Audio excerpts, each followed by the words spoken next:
नमस्कार साथियों, मैं अनूप पुनिया आप सभी का exam Gurukul by Anoop Punia YouTube channel पे स्वागत करता हूं। जैसा कि आपको पता है, हम पॉलिटी पढ़ रहे हैं और पॉलिटी की इस सीरीज में आज का जो हमारा टॉपिक है पार्लियामेंट, थोड़ा सा लेंथी टॉपिक है। संसद का जो हम टॉपिक पढ़ेंगे और इम्पोर्टेंट है, हर एग्जाम के पॉइंट ऑफ व्यू से इम्पोर्टेंट है, इसलिए बड़े इत्मीनान से और धैर्य से इस टॉपिक को कीजिए। हर एग्जाम में इसमें से क्वेश्चन आता ही आता है। अगर पॉलिटी से क्वेश्चन आता है तो या तो जो क्वेश्चन रहता है उसकी संभावना रहती है मौलिक अधिकार या फंडामेंटल राइट्स के टॉपिक से हो, अगर एक दो क्वेश्चन जहां पे आते हैं, या फिर उसकी संभावना रहती है वो राष्ट्रपति के टॉपिक से हो, और या फिर उसकी संभावना रहती है वो संसद या पार्लियामेंट के टॉपिक से हो। अगर कहीं किसी एग्जाम में एक दो क्वेश्चन आते हैं तो इन्हीं दो इंपॉर्टेंट टॉपिक है ये। तो यानी हम एक और इंपॉर्टेंट टॉपिक की बेहतरीन क्लास लेके आपके सामने आए हैं। आज का हमारा टॉपिक है संसद, ठीक है।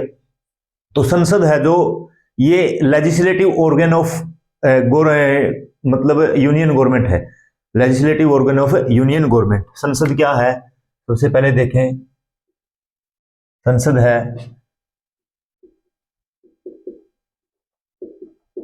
Legislative organ of union government, union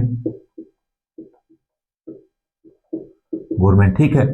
और ये किस कहां से कहां तक है, आर्टिकल 79 टू 122 है, ठीक है। अनुच्छेद 179 से 122 तक है। 123 में फिर क्या आ जाता है जो ऑर्डिनेंस पावर आ जाती है, ठीक है।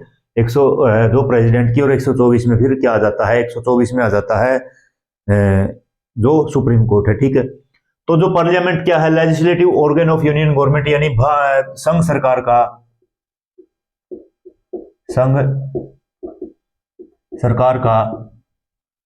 सरकार का विधायी अंग, विधायी अंग, ठीक है। संघ सरकार का क्या है, ये संघ सरकार का विधायी अंग है, ठीक है।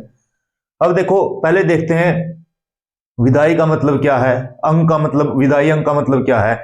गवर्नमेंट के 3 अंग हैं, सरकार के 3 अंग हैं, यानी पार्ट्स ऑफ गवर्नमेंट। अगर पहले देखें पार्ट्स ऑफ गवर्नमेंट, ये मैंने पहले भी आपको बताया था, यानी सरकार के अंग, सरकार के अंग, ठीक है। सरकार के अंग है 3। पहला कौन सा, पहला है लेजिस्लेचर, लेजिस्लेचर, ठीक है, यानी विधायिका। और इसका क्या काम है, विधायिका का काम है to make law, to make law, यानी विधि बनाना, विधि बनाना, ठीक है। दूसरा है एग्जीक्यूटिव, यानी कार्यपालिका। सरकार का दूसरा अंग कौन है, कार्यपालिका। जो विधि बनाई जाती है उसको इंप्लीमेंट करना, to implement law, to implement law, यानी विधि को लागू करना, विधि को लागू करना, ठीक है। और तीसरा है जुडिशरी या न्यायपालिका, न्यायपालिका, ठीक है। और न्यायपालिका का क्या काम है, टू जस्टिस, न्याय करना, टू जस्टिस या न्याय करना, ठीक है। यानी सरकार के 3 अंग हैं। पहले भी मैं ये बात बता चुका हूं, जब हमने देखा था पार्ट्स ऑफ गवर्नमेंट के बारे में देखा था, और जो डेमोक्रेसी है, डेमोक्रेटिक सिस्टम की कितने टाइप है उसके बारे में देखा था, प्रेसिडेंशियल और पार्लियामेंट्री। तब भी मैंने ये बात बताई थी कि सरकार के जो अंग हैं कितने हैं, वो 3 हैं। सबसे पहले है लेजिस्लेचर, विधायिका, विधि बनाना। दूसरा है कार्यपालिका, जिसको हम अगर बोले तो मंत्रिपरिषद होती है कार्यपालिका, ठीक है। तो इंप्लीमेंट लॉ, यानी जो विधि बनाई हुई है उनको लागू करना। और तीसरा क्या है, तीसरा है जुडिशरी, जुडिशरी का मतलब होता है न्याय करना, ठीक है। अब देखते हैं जो सोर्स क्या है हमारी पार्लियामेंट्री सिस्टम का, क्योंकि अब देखो पार्लियामेंट हमारे देश में, तो इसका मतलब क्या है, इसका मतलब फिर पार्लियामेंट सिस्टम है, तो पार्लियामेंट है तो हमारे देश में पार्लियामेंट्री सिस्टम है। तो हमने जो पार्लियामेंट्री सिस्टम कहां से अडॉप्ट किया था, पार्लियामेंट्री सिस्टम हमने अडॉप्ट किया था, कहां से अडॉप्ट किया है, ब्रिटेन से, यानी ब्रिटेन के संविधान से प्रेरित है, ठीक है। Source of parliamentary system, source of parliamentary system, ठीक है, क्या, ब्रिटेन, यानी संसदीय प्रणाली का स्रोत, संसदीय प्रणाली का स्रोत क्या है, ब्रिटेन है, ठीक है। अगर ब्रिटेन की बात करें, पार्लियामेंट ब्रिटेन में अगर बात करें, पार्लियामेंट या संसद कहां पे, अगर ब्रिटेन की बात करें तो ब्रिटेन में क्या है, बाई कैमरलिज्म है, यानी द्विसदनीय है, द्विसदनीय, ठीक है। द्विसदनीय कौन सी है, द्विसदनीय है, एक है इसमें अपर हाउस, अपर हाउस, ठीक है, और एक अपर हाउस यानी उच्च सदन, और इसको बोला जाता है House of Lords, House of Lords, ठीक है। और एक है यहां पे क्या, लोअर हाउस, लोअर हाउस या निम्न सदन,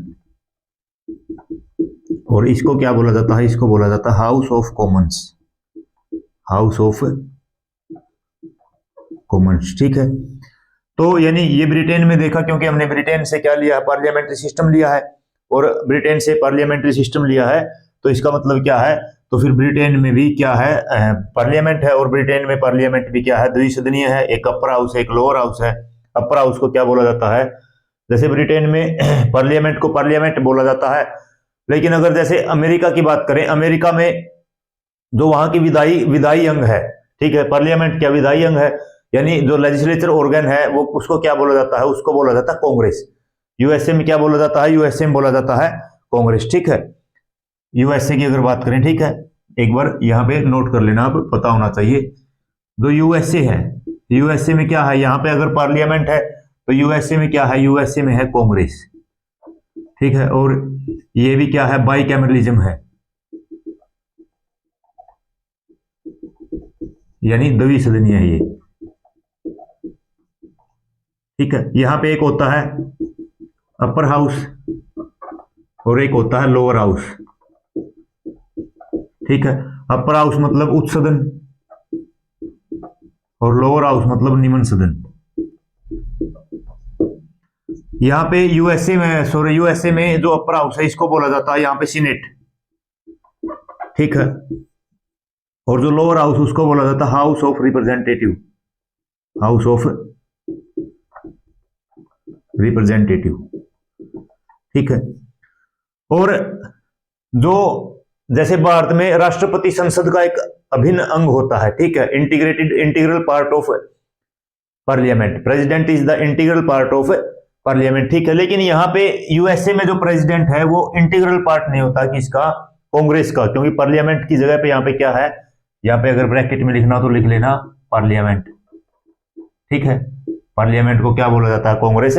और जो यूएसए में राष्ट्रपति या प्रेसिडेंट है, कांग्रेस का इंटीग्रल पार्ट नहीं होता, ठीक है। इतनी बात आप ध्यान में रखना, ठीक है। अब देखते हैं हम, ये तो देख लिया जो भारत में क्या है, जो भारत में पार्लियामेंट्री सिस्टम है वो कहां से लिया है, वो हमने ब्रिटेन से लिया है। अब ये देखते हैं कि भारत में क्या है, फिर मतलब भारत में फिर अगर पार्लियामेंट्री सिस्टम है तो पार्लियामेंट्री सिस्टम में क्या है उसके बारे में देखते हैं। जैसे हमने यूएसए में देख लिया भाई द्विसदनीय है और राष्ट्रपति क्या है, कांग्रेस, जहां की पार्लियामेंट को कांग्रेस बोला जाता है, कांग्रेस का क्या है, भाग नहीं है, ठीक है। लेकिन जो ब्रिटेन है, ब्रिटेन भी क्या है, ब्रिटेन में भी द्विसदनीय है या बाई कैमरलिज्म है, ठीक है।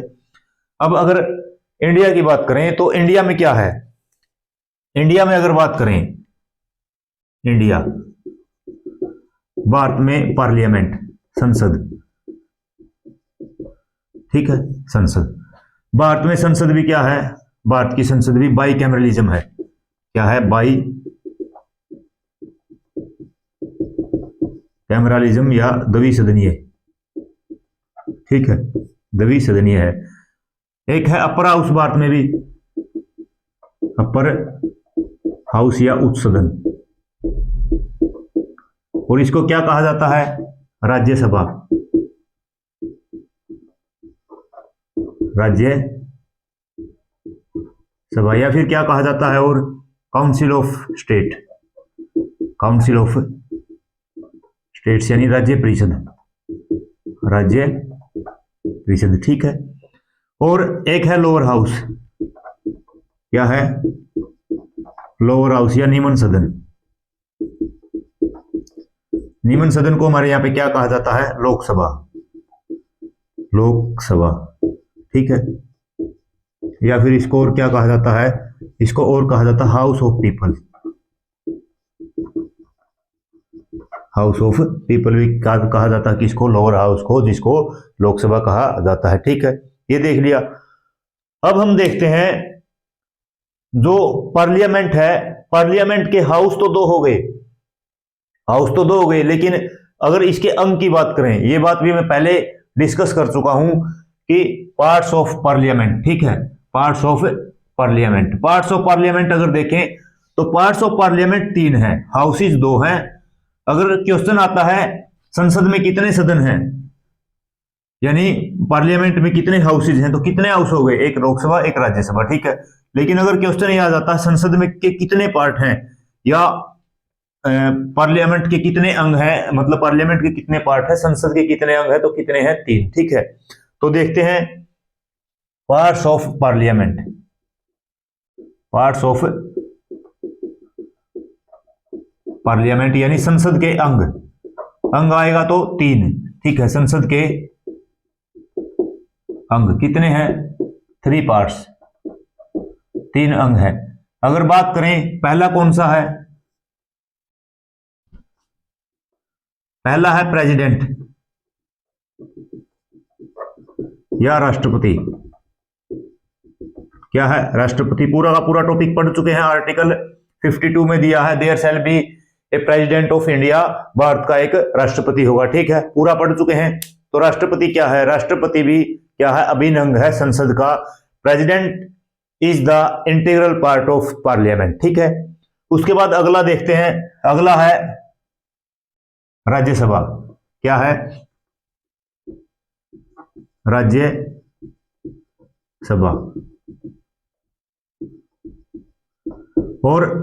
और देखो पार्लियामेंट है, जो पार्लियामेंट किसमें दिया हुआ? पार्लियामेंट दिया हुआ आर्टिकल 79 में। ठीक है, किसमें दिया हुआ है?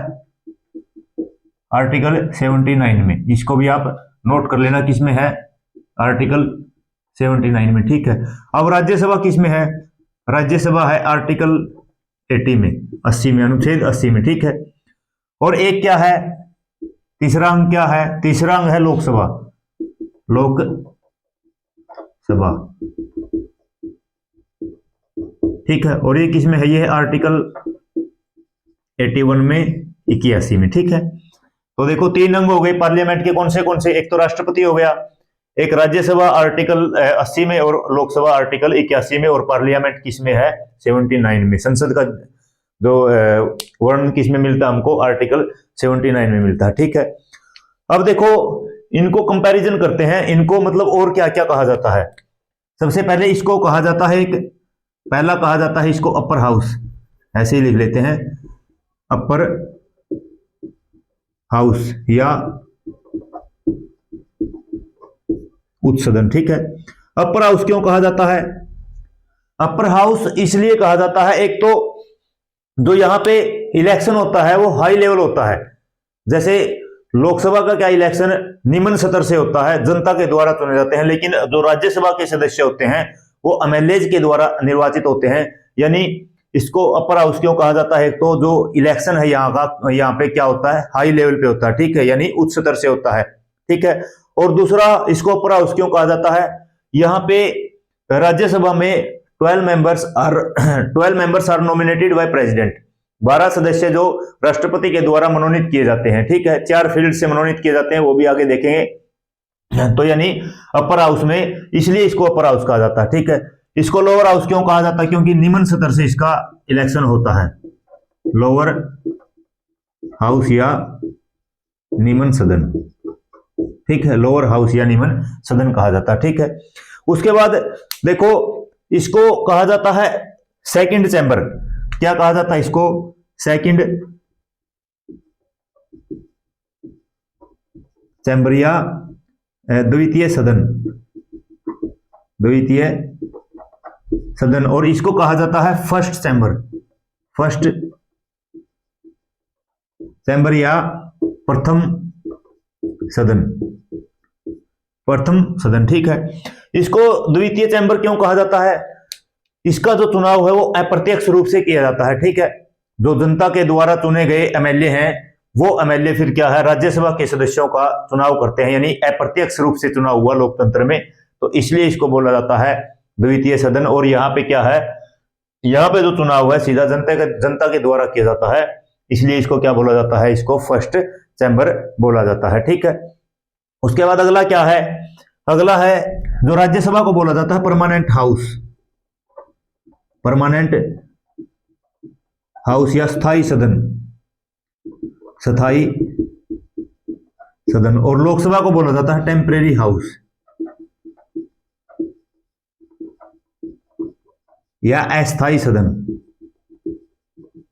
अस्थायी सदन। ठीक है, देखो इसको परमानेंट हाउस क्यों बोला जाता है लोकसभा को? क्योंकि लोकसभा को कभी भी भंग नहीं किया जा सकता।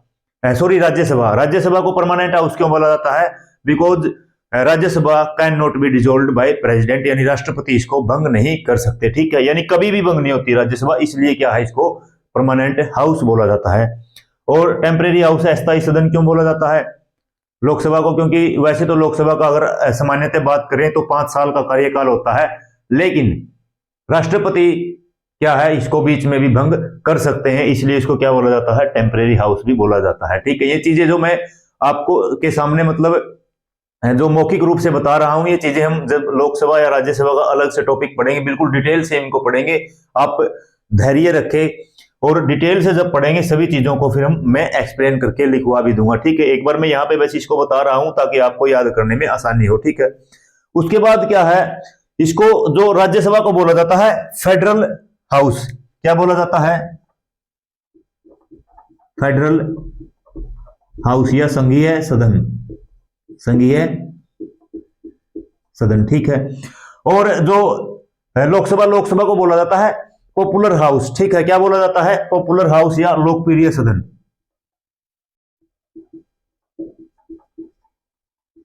लोकप्रिय सदन।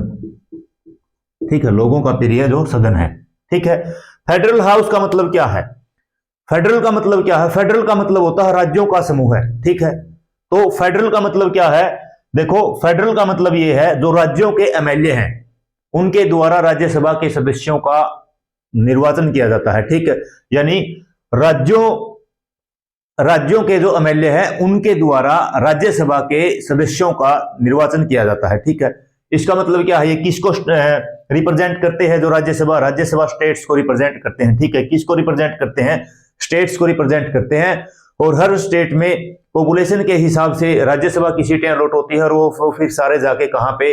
वो सारे जाके राज्यसभा में संसद का जो अपर हाउस है राज्यसभा, उसमें क्या है, अपने अपने स्टेट्स को रिप्रेजेंट करते हैं, यानी सभी फिर वहां पे इकट्ठे बैठते हैं।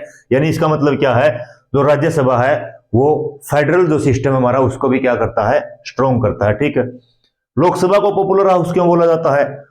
लोकसभा को पॉपुलर हाउस इसलिए बोला जाता है क्योंकि लोकसभा क्या है? लोकसभा लोगों के बीच में प्रिय है।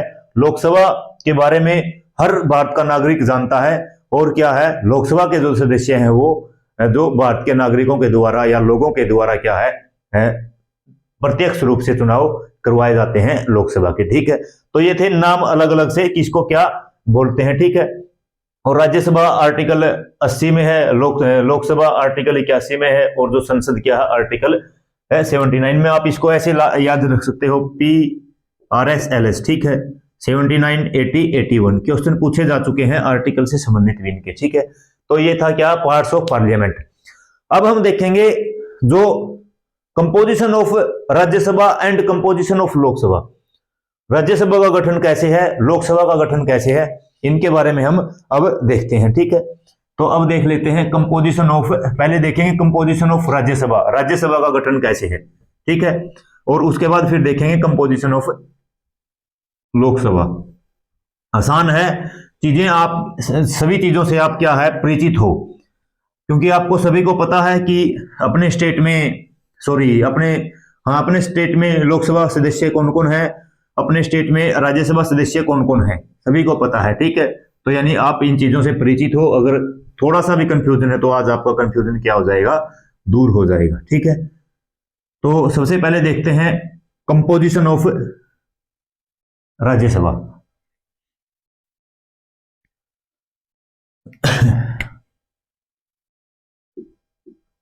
कंपोजिशन ऑफ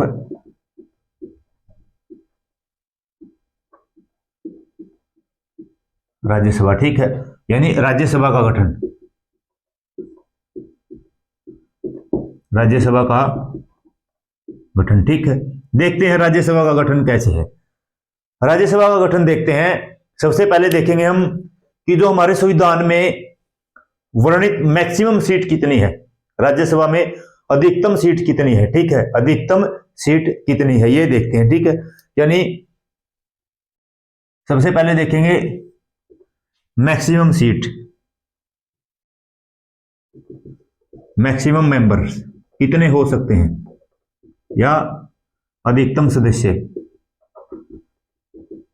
अधिकतम सदस्य कितने हो सकते हैं। ठीक है, यानी जो मैक्सिमम सदस्य है वो कितने हो सकते हैं। ठीक है, और जो सदस्य है मैक्सिमम है, ये भी फिर क्या है, आपको पता है राज्यसभा में जो अप्रत्यक्ष रूप से सदस्य चुने भी जाते हैं और राष्ट्रपति के द्वारा मनोनीत भी किए जाते हैं। ठीक है, तो उनके बारे में देखते हैं। तो इसमें भी फिर क्या है, इसमें भी दो कैटेगरी है।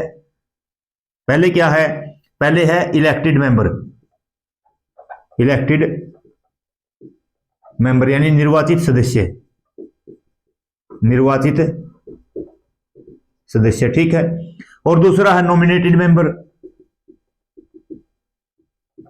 नॉमिनेटेड मेंबर या मनोनीत सदस्य, राष्ट्रपति द्वारा मनोनीत सदस्य, किसके द्वारा,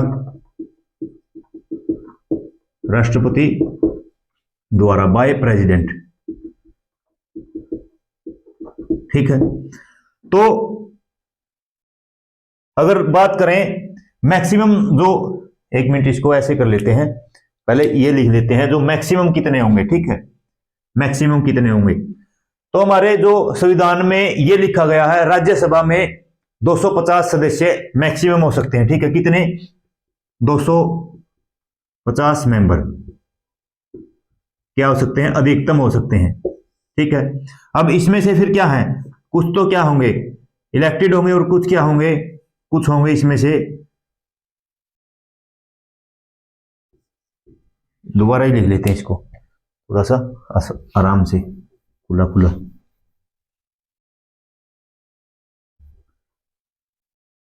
देखो तो मैक्सिमम कितने होंगे, मैक्सिमम होंगे 250 मेंबर्स, 250 सदस्य होंगे मैक्सिमम। इनमें से क्या होंगे, कुछ होंगे इलेक्टेड और कुछ होंगे नॉमिनेटेड, कुछ तो है इलेक्टेड या निर्वाचित। ठीक है, और कुछ क्या है, नॉमिनेटेड या मनोनीत, और मनोनीत किसके द्वारा किए जाते हैं, राष्ट्रपति के द्वारा। ठीक है, तो जो इलेक्टेड होते हैं 250 में से 238 मेंबर जो मैक्सिमम क्या हो सकते हैं, इलेक्टेड हो सकते हैं। ठीक है, इलेक्टेड किसके द्वारा, राज्यसभा के सदस्यों का निर्वाचन किसके द्वारा किया जाता है, जो राज्यों के एमएलए हैं। ठीक है, member of legislative assembly of state है, यानी एमएलए के द्वारा अप्रत्यक्ष रूप से क्या है, राज्यसभा के सदस्यों का चुनाव होता है। और मैक्सिमम कितने, मैक्सिमम 238 सदस्य इलेक्टेड हो सकते हैं राज्यसभा में। ठीक है, नॉमिनेटेड कितने, प्रेसिडेंट के द्वारा 12 मेंबर्स, 12 मेंबर्स। ठीक है, क्या 12 सदस्य, और ये 12 सदस्य किस फील्ड से होते हैं, ये होते हैं फील्ड क्या होता है इनका, इनका फील्ड होता है आर्ट या कला के क्षेत्र से हो सकते हैं। ठीक है, लिटरेचर, लिटरेचर या साहित्य के क्षेत्र से हो सकते हैं, साहित्य। ठीक है, और किस फील्ड से हो सकते हैं, ये साइंस के फील्ड से हो सकते हैं। ठीक है, यानी विज्ञान के फील्ड से हो सकते हैं, और सोशल सर्विस, सोशल सर्विस या समाज सेवा से हो सकते हैं। ठीक है, तो यानी 12 सदस्य क्या है, मैक्सिमम राष्ट्रपति के द्वारा मनोनीत किए जाते हैं राज्यसभा में। ठीक है, तो ये तो संविधान में, हमारे संविधान में ही लिखा हुआ कि इतने सदस्य अधिकतम हो सकते हैं। लेकिन क्या सभी सदस्य आज के जो समय में 250 के 250 सदस्य हमारे राज्यसभा में होते हैं? नहीं। आज देखते हैं एट प्रेजेंट क्या है। ठीक है, अब हम देखते हैं एट प्रेजेंट या आज क्या है। ठीक है, अब क्या है? अब जो हमारे राज्यसभा में 245 मेंबर्स हैं, 245 सदस्य हैं। ठीक है, क्या है? 245 सदस्य हैं। ठीक है, जो 245 सदस्य में से 12 सदस्य तो क्या है, मनोनीत हैं, ऐसे के ऐसे, नॉमिनेटेड। ठीक है, नॉमिनेटेड या मनोनीत। कितने? 12 मेंबर्स। ठीक है, 12 सदस्य क्या है, राष्ट्रपति के द्वारा मनोनीत किए जाते हैं। कहां पे? हमारी जो राज्यसभा में। ठीक है, उसके बाद दूसरा क्या है? दूसरा है इलेक्टेड। इसको ऐसे ही बनाना। ठीक है, इलेक्टेड या निर्वाचित। निर्वाचित कितने बच गए फिर? देखो 12 तो क्या हो गए, 12 तो हो गए नॉमिनेटेड 245 में से, तो कितने बच गए? 233 मेंबर्स। ठीक है, 233 सदस्य बच गए। ठीक है, इसमें से अब 233 में से स्टेट और यूटीज में डिवाइड है। ठीक है, कहां किस में डिवाइड है? स्टेट और यूटीज में। ठीक है, स्टेट। राज्य में कितने होंगे? राज्य में फिर है 225। ठीक है, कितने हैं? 225 सदस्य हैं। और यूटीज में, केंद्र शासित प्रदेश में, जहां पे क्या है, विधानसभा है। क्या है? विधानसभा है। ठीक है, यूटीज में विधानसभा कहां कहां पे है? जम्मू कश्मीर में है। जम्मू कश्मीर से 4 राज्यसभा सदस्य आते हैं। दिल्ली में है, दिल्ली से 3 राज्यसभा सदस्य निर्वाचित होकर आते हैं। और पुदुचेरी से एक जो राज्यसभा सदस्य क्या होता है, निर्वाचित होकर आता है। ठीक है, अगर जो स्क्रीन पे ना दिखे, जम्मू कश्मीर में 4, दिल्ली में 3 और पुदुचेरी में 1, यानी यूटीज से टोटल कितने? 8 सदस्य क्या है, राज्यसभा में निर्वाचित होके आते हैं। ठीक है, 225 सदस्य क्या है, राज्यों से निर्वाचित होके आते हैं। 12 सदस्य राष्ट्रपति के द्वारा मनोनीत किए जाते हैं। ये आज के समय में हमारे राज्यसभा के सदस्य हैं। ठीक है, तो ये था क्या, कंपोजिशन ऑफ राज्यसभा, यानी राज्यसभा का गठन कैसे होता है, ऐसे होता है। ये हमारे संविधान में लिखा हुआ है, लेकिन ये जो कम कर दिए गए सदस्य, क्यों कम कर दिए गए? जैसे उन जो क्षेत्र, जैसे पाक ऑक्युपाइड कश्मीर है, यानी पाक अधिकृत कश्मीर है, पीओके का जो पार्ट है, कुछ जो हमारा पार्ट है चाइना के कब्जे में है, अक्साई चाइना है। ठीक है, तो उन क्षेत्रों को कम कर दिया, यानी 5 जो सदस्य है यहाँ पे, इसलिए कम है। ठीक है, आज के समय में। ठीक है, तो ये था कंपोजिशन ऑफ राज्यसभा। अब देखेंगे हम कंपोजिशन ऑफ लोकसभा। लोकसभा का क्या कंपोजिशन है, क्या गठन है। ठीक है, अब देखो आइडिया तो आ ही गया आपको कैसे कैसे होता है। वहां पे भी यही कहानी है, इलेक्टेड है, नॉमिनेटेड है, और मतलब संविधान में मैक्सिमम कितने हैं, और आज के समय में कितने सदस्य हैं लोकसभा में, वही चीजें हैं, सारी स्ट्रक्चर यही है। बस आपको थोड़ा सा समझना है, दिमाग पे थोड़ा सा जोर डालोगे, आपको जल्दी याद हो जाएंगी ये चीजें। ठीक है, तो अब देखते हैं कहां पे, लोकसभा में कंपोजिशन ऑफ लोकसभा या लोकसभा का क्या गठन है। आसान टॉपिक है पार्लियामेंट का, बहुत ज्यादा आसान है, और इंटरेस्ट भी बनेगा। आपको पता होगा कि हमारे एमपी हैं, जो मेंबर ऑफ पार्लियामेंट है, वहां पे बैठते हैं, तो वहां पे क्या क्या होता है, उन चीजों के बारे में पता चलेगा, तो उत्सुकता बढ़ती भी है जानने की। ठीक है, अब देखते हैं composition of Lok Sabha. Composition of Lok Sabha या लोकसभा का गठन इसमें है, और ये आर्टिकल 81 में लोकसभा का गठन। ठीक है, लोकसभा का गठन, लोकसभा का गठन भी यही है। कैसे देखते हैं? सबसे पहले देखते हैं मैक्सिमम सीट, मैक्सिमम मेंबर्स, यानी अधिकतम सदस्य।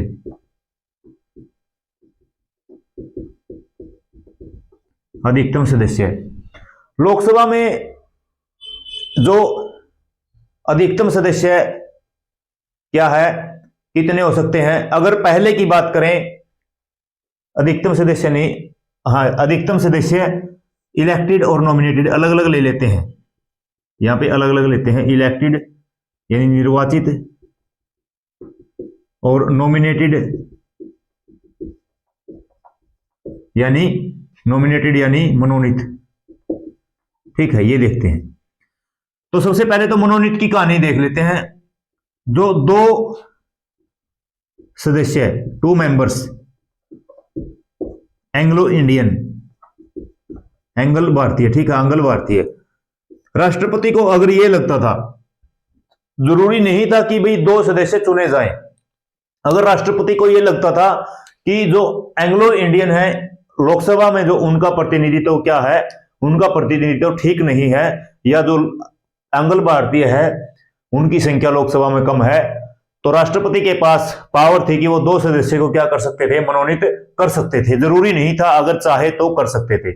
लेकिन 104वां संविधान संशोधन हुआ और जो ये रिजर्वेशन था एंग्लो इंडियन को 2 सदस्य मनोनीत करने का, ये क्या कर दिया गया, 104वां संविधान संशोधन 104th कॉन्स्टिट्यूशनल अमेंडमेंट एक्ट 2020 में इसको क्या कर दिया गया, खत्म कर दिया गया। तो यानी क्या है, जो 104th कॉन्स्टिट्यूशनल अमेंडमेंट एक्ट 2020, इसको क्या कर दिया गया, सीज कर दिया गया, समाप्त कर दिया गया, रोक दिया गया। ठीक है, तो यानी अब जो नॉमिनेटेड क्या है लोकसभा में, अब आगे लोकसभा में जो नॉमिनेटेड सदस्य नहीं होंगे। ठीक है, नॉमिनेटेड सदस्य नहीं होंगे, यानी ये कंपलसरी नहीं था कि पहले भी होते थे, लेकिन राष्ट्रपति के द्वारा जो एंग्लो इंडियन सदस्य मनोनीत करने की पावर थी उसको क्या कर दिया गया, समाप्त कर दिया गया, अब नहीं कर सकते। ठीक है, अब निर्वाचित देख लेते हैं। क्या देख लेते हैं? अब देख लेते हैं निर्वाचित। तो निर्वाचित मैक्सिमम हमारे लोकसभा में 550 मेंबर्स हो सकते हैं। कितने निर्वाचित हो सकते हैं? Maximum 550 members. ठीक है, कितने? 550 मेंबर्स हो सकते हैं। ठीक है, 550 में से राज्य में कितने हो सकते हैं? स्टेट में हो सकते हैं 530, और यूटीज में कितने हो सकते हैं? यूटीज में हो सकते हैं 20। ठीक है, तो ये मैक्सिमम है। इसको आप याद जरूर रखना कि जो नॉमिनेटेड सदस्य हैं, जो मनोनीत सदस्य, राष्ट्रपति के पास पावर थी कि अगर उनको ये लगे एंग्लो भारतीय, एंग्लो इंडियंस का रिप्रेजेंटेशन ठीक नहीं है, तो वो 2 सदस्य को क्या है, एंग्लो इंडियन को मनोनीत कर सकते थे। एंग्लो इंडियन की डेफिनेशन क्या होती है? एंग्लो इंडियंस की डेफिनेशन होती है कोई भारत का नागरिक हो। ठीक है, कोई क्या हो? भारत का नागरिक हो। जो भारत का नागरिक है, जो एंग्लो इंडियन होता है, उसके जो पिता या पितर कुल, यानी उसका पिता, बाप, दादा, मतलब दादा का बाप, ऐसे, वो क्या हो, वो यूरोप के नागरिक हो। और माता या मातर कुल, माता की माता यानी नानी की माता, ऐसे वो क्या हो, वो भारतीय हो, तो उनको बोलते हैं एंग्लो इंडियन। ठीक है, एंग्लो इंडियन। अब देखो, क्या फिर एंग्लो इंडियन लोकसभा में नहीं आएंगे? फिर आएंगे, एंग्लो इंडियन लोकसभा में हो सकते हैं, लेकिन इस रिजर्वेशन के अकॉर्डिंग नहीं हो सकते। वो इलेक्टेड हो सकते हैं। वो लोकसभा का अगर इलेक्शन कंटेस्ट करते हैं, इलेक्शन लड़ते हैं, चुनाव लड़ते हैं, तो उसमें क्या है, उसमें निर्वाचित होके वो आ सकते हैं। ठीक है, तो ये थे मैक्सिमम मेंबर्स। अब एट प्रेजेंट क्या है, आज के समय में क्या है? एट प्रेजेंट आज क्या है? देखो, आज क्या है, ये 2 मेंबर थे नॉमिनेटेड। ठीक है, इनको तो देख लिया हमने। क्या याद रखोगे? 104th constitutional amendment act 2020। ठीक है, अब देखो, ये तो हो गए। अब इलेक्टेड की बात करते हैं हम। इलेक्टेड यानी निर्वाचित। आज कितने निर्वाचित हैं? ठीक है, आज हमारे संविधान में 545 सदस्य क्या है, चुने जाते हैं, निर्वाचित होते हैं। ठीक है, कितने? 545 सदस्य क्या होते हैं, निर्वाचित होते हैं। ठीक है, सॉरी, 543 543। मैक्सिमम जो आज के टाइम में 545 हैं। 545 में तो 2 तो ये हो गए। ठीक है, और क्या है ये? 543। ठीक है, यानी 543 सदस्य क्या हो सकते हैं? 543 सदस्य मैक्सिमम हमारे जो लोकसभा में निर्वाचित होते हैं, जो 2 नॉमिनेटेड सदस्य हो सकते थे, राष्ट्रपति के द्वारा मनोनीत किए जा सकते थे, वो 104वां संविधान संशोधन हुआ और उसके अंदर एंग्लो इंडियन का जो रिजर्वेशन था उसको समाप्त कर दिया गया, उसके ऊपर रोक लगा दी गई। ठीक है, तो इलेक्टेड 543 हो सकते हैं। अब इसमें से देखते हैं कहां कहां से होते हैं। जो स्टेट हैं, राज्य है, राज्य से हो सकते हैं कितने, राज्य से हो सकते हैं यहाँ पे जो यूटीज है, यूटीज से होते हैं 5 नहीं 19 मेंबर्स, 19 सदस्य। ठीक है, देखो मैक्सिमम 20 हो सकते हैं, लेकिन आज कितने हैं, आज है 19 सदस्य। ठीक है, कितने हैं, 19 सदस्य। और फिर जो इलेक्टेड मेंबर कितने बच गए, इलेक्टेड मेंबर राज्य से कितने बच गए, 543 में से माइनस करोगे 19 तो कितने बचेंगे, 524। ठीक है, तो प्रेजेंट सिनेरियो हमारी लोकसभा में ये है। ठीक है, क्या है, ये है। तो ये था कंपोजिशन ऑफ लोकसभा, यानी जो लोकसभा का क्या है गठन है। ठीक है, तो देखा हमने पार्लियामेंट, देखा पार्लियामेंट में ये देखा कि जो पार्लियामेंट के पार्ट कितने हैं, ब्रिटेन का पार्लियामेंट देखा बाइकैमरलिज्म है, यूएसए का पार्लियामेंट देखा जिसको कांग्रेस कहा जाता है और वो भी क्या है, बाइकैमरलिज्म है। यूएसए में president is not an integral part of Congress, यानी वहां पे जो राष्ट्रपति है वो संसद है, वहां पे जो कांग्रेस है उसका अभिन्न अंग नहीं होता।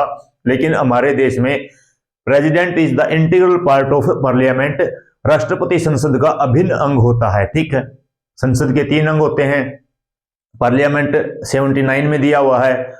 संसद के 3 अंग में से पहला है प्रेसिडेंट, दूसरा है राज्यसभा आर्टिकल 80, तीसरा है लोकसभा आर्टिकल 81 या 81। ठीक है, उसके बाद हमने फिर क्या देखा, जो राज्यसभा को क्या क्या कहा जाता है, सबसे पहले अपर हाउस कहा जाता है। ठीक है, उसके बाद सेकंड चैम्बर कहा जाता है, उसके बाद क्या कहा जाता है उसको, उसके बाद कहा जाता है परमानेंट हाउस, और फिर क्या कहा जाता है, फेडरल हाउस। ठीक है, लोकसभा को देखा, लोकसभा को क्या कहा जाता है, सबसे पहले लोअर हाउस कहा जाता है, उसके बाद फर्स्ट चैम्बर कहा जाता है, उसके बाद टेम्परेरी हाउस कहा जाता है और उसके बाद पॉपुलर हाउस कहा जाता है। ठीक है, उसके बाद फिर हमने जो कंपोजिशन ऑफ राज्यसभा, राज्यसभा का जो गठन देखा, राज्यसभा में मैक्सिमम कितने हो सकते हैं, मैक्सिमम 250 सदस्य हो सकते हैं और 250 में से 12 सदस्य किसके द्वारा मनोनीत किए जाते हैं, राष्ट्रपति के द्वारा मनोनीत किए जाते हैं। 4 क्षेत्र से, आर्ट या कला से, लिटरेचर या साहित्य से, साइंस या विज्ञान से, सोशल सर्विस या समाज सेवा से। ठीक है,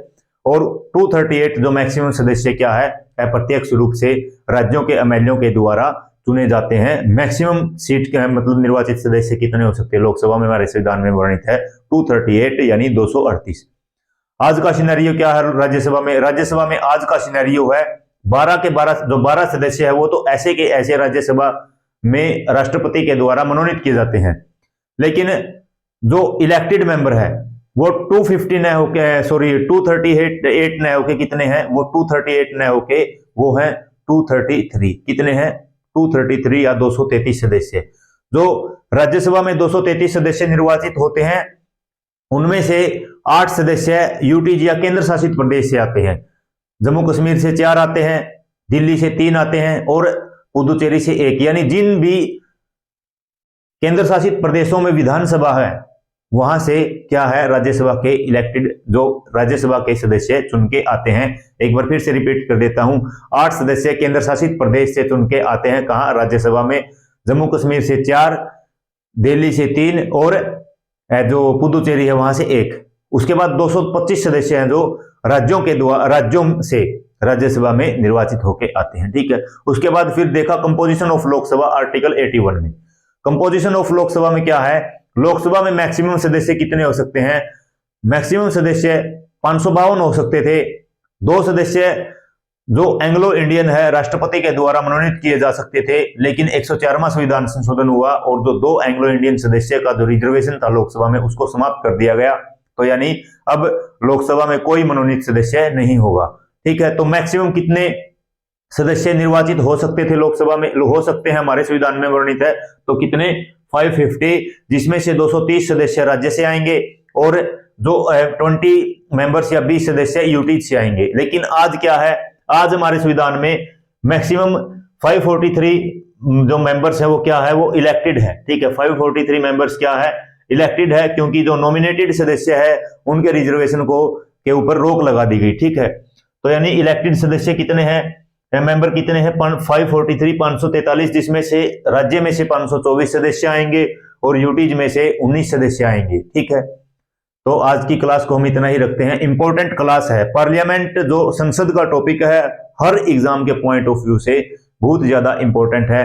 स्टेट पीसीएस या यूपीएससी में यहां से एक क्वेश्चन पक्का मिलता है प्री के एग्जाम में। ठीक है, आप प्रीवियस ईयर क्वेश्चन उठा के देख लेना, पार्लियामेंट का कोई ना कोई क्वेश्चन आपको मिल जाएगा, क्योंकि लगभग एवरेज अगर देखें 15 से 18 क्वेश्चन पॉलिटी से रहते हैं यूपीएससी में, तो वहां पे क्या है, एक क्वेश्चन आपको मिल ही जाता है पार्लियामेंट से। एक क्वेश्चन आपको चांस रहते मिलने के फंडामेंटल राइट से, और एक क्वेश्चन आपको राष्ट्रपति या प्रेसिडेंट के टॉपिक से मिलने के चांस रहते, क्योंकि बहुत ज्यादा इंपॉर्टेंट और लेंथी टॉपिक है। अगर आप इन तीन टॉपिक्स को कवर कर लेते हो तो पॉलिटी का 30 to 40% जो पोर्शन आपका वो कवर हो जाता है, क्योंकि इतने बड़े टॉपिक हैं। ठीक है, और रही बात फिर जैसे पार्लियामेंट, राष्ट्रपति पढ़ा, राष्ट्रपति के कंपैरिजन में गवर्नर है, बहुत ज्यादा कंपैरिजन अगर करें तो बहुत ज्यादा जो पोर्शन सेम है।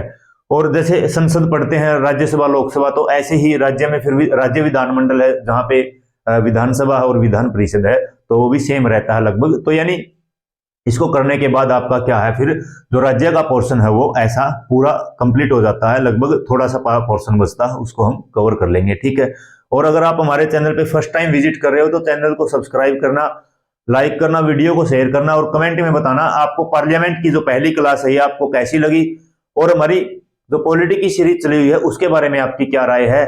उसके बारे में अगर आपको मन में कोई सुझाव है तो वो भी आप कमेंट में नोट कर सकते हो। और इस चैनल पर जुड़ने के लिए, इस चैनल को इतना प्यार देने के लिए, अपना समर्थन देने के लिए आप सभी लोगों का बहुत बहुत धन्यवाद। Thank you. जय हिंद, जय भारत।